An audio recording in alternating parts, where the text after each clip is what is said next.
हमारे मुस्लिम करा करते आगे बढ़ाने की कोशिश चाहिए। आज मनियारपुर गाँव में एक आध्यात्मिक गाँव है और आध्यात्मिक गाँव का नमूना आज पेश कर रहा है। जिससे आध्यात्मिक गाँव जो है पूरी संस्कृति परंपराओं के अनुसार है, त्योहारों के साथ साथ में जनता की राय और जनता का बड़ा करने का ये गाँव सोचता है। इसको एक युवा गणेश मंडल और एक बाल गोपाल गणेश मंडल है। आज ये दो भी जनराया जो है आज विरोध होंगे।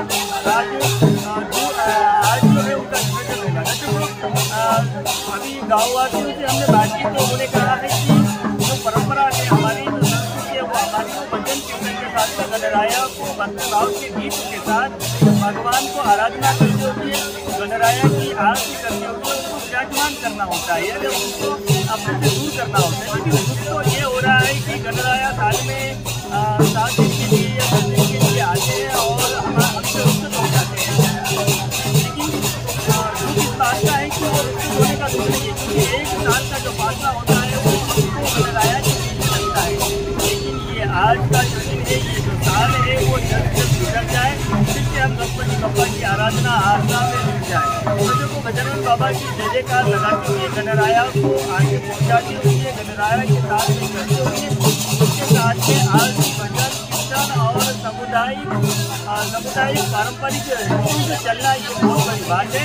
और अभी जिस तरह से ये ज़माना चल रहा है वो डीजे का, सिस्टम का, नाच गाने का ज़माना चल रहा है। लेकिन ऐसे कुछ गाँव है जो उन्होंने बता दिया है कि ये जो नई पीढ़ी है उनके विचार अब धीरे धीरे बदलते जा रहे हैं और ये बदलना, ये बदलाव लाना ये बहुत बड़ी चीज़ है और ये बहुत बड़ी अहमियत रखते हैं, क्योंकि जिस तरह से परंपरा में जिस तरह से संस्कृति लिखा है उसके साथ में आगे बढ़ना ये सौभाग्यपूर्ण है।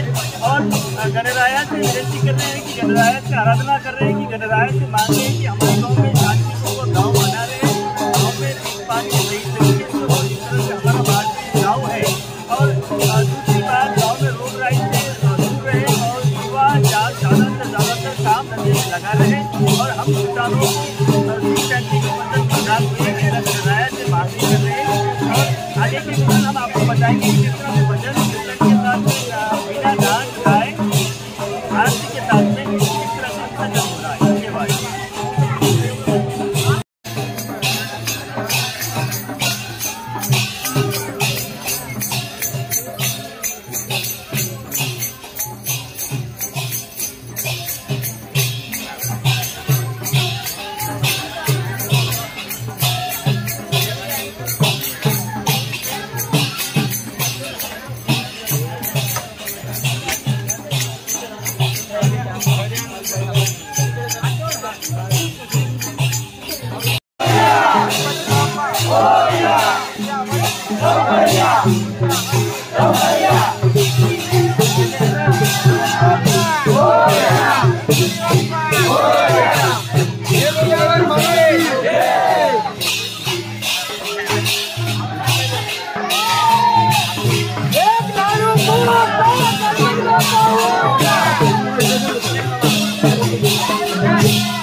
Yeah!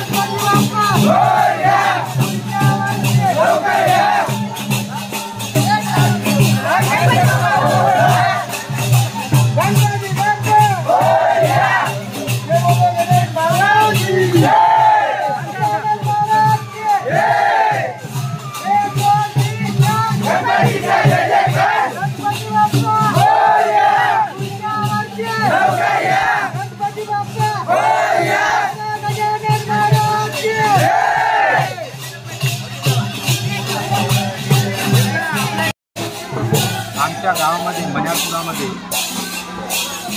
गणपती बाप्पाचा विसर्जन होत आहे मण्याळपूरमध्ये।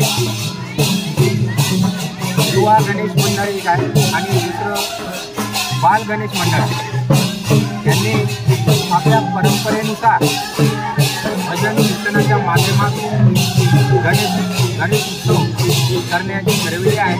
कारण हा गणेश उत्सव आज वेगवेगळ्या प्रकारे होत असतात, परंतु आमच्या मण्याळपुरातील युवकांनी असे लोकांना संदेश देण्यासाठी असा एक विचार घडवून आणला की हा विचार म्हणजे एक आध्यात्मिक रूपातून एक परंपरेनुसार हा उत्सव करण्यात आला पाहिजे। हा भजनाद्वारे गणपतीचा उत्सव करण्यात आला पाहिजे। त्यामुळे त्यांनी ठरविले आणि गावगावचे भजन बोलवण्यात आले। त्यामध्ये मुळा भजन मंडळाचा समावेश आहे, नंतर महाराष्ट्रातील अडेगाव हे भजन मंडळाचा समावेश आहे, तसेच महाराष्ट्रातील दुर्गाडी या गावाचा समावेश आहे, तसेच तेलंगणामध्ये बेला मंडलमध्ये मिर्जापूर या गावाचा सुद्धा समावेश आहे आणि पाटण या गावाचा सुद्धा समावेश आहे। त्यांनी मोठ्या एक भक्तिभावाने उत्साहाने गणपतीचा उत्साह म्हणून भजन एक आनंदाच्या रूपातून गात आहे। एक सर्व गावांना मोठी एक आनंदाची घोषणी केलं आहे गावामध्ये आणि हा संदेश सर्व गावापर्यंत पोहोचाव आणि ही परंपरा अशीच प्रकारे चालू असावं आणि सर्वांना या परंपरेनुसार एक माणसाला पुढची एक युवांना सुद्धा एक मोटिवेशन भेटतात। कारण समोरच्या येणाऱ्या पिढीला सुद्धा असं एक आध्यात्मिक जीवन जगण्याचा संदेश भेटते। त्यामुळे आमच्या मण्याळपूर युवकांनी ठरवले की आम्ही जे करतो हे दुसऱ्याला सुद्धा कामी येईल आणि दुसऱ्याचा सुद्धा फायदा होईल आणि यामुळे आपल्या जीवनामध्ये समाधान लाभते, शांती लाभते, एक मनामध्ये आनंद येतो, गावामध्ये आनंद भेटतो आणि हा सर्वांचा आनंद हा परमेश्वरापर्यंत पोहोचतो आणि सुद्धा त्या सर्वांच्या आत्म्याला सुद्धा एक शांती मिळते। म्हणून आज आमच्या मण्याळपुरामध्ये आम्ही सर्व ग्रामवासी आणि युवक बाल सगळं मिळून हा उत्साह एक चांगल्या गणेशाचा उत्साह चांगल्या रूपाने पार पाडत आहोत।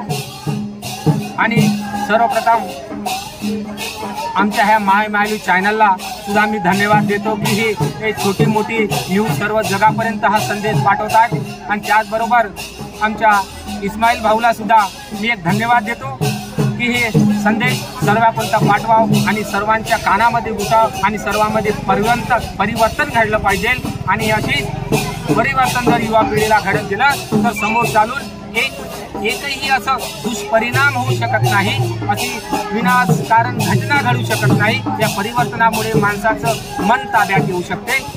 एवढे बोलून मी माझे सर्वांच्या समक्षमध्ये 2 शब्द समाप्त करतो। जय बोलो गणेश महाराज की।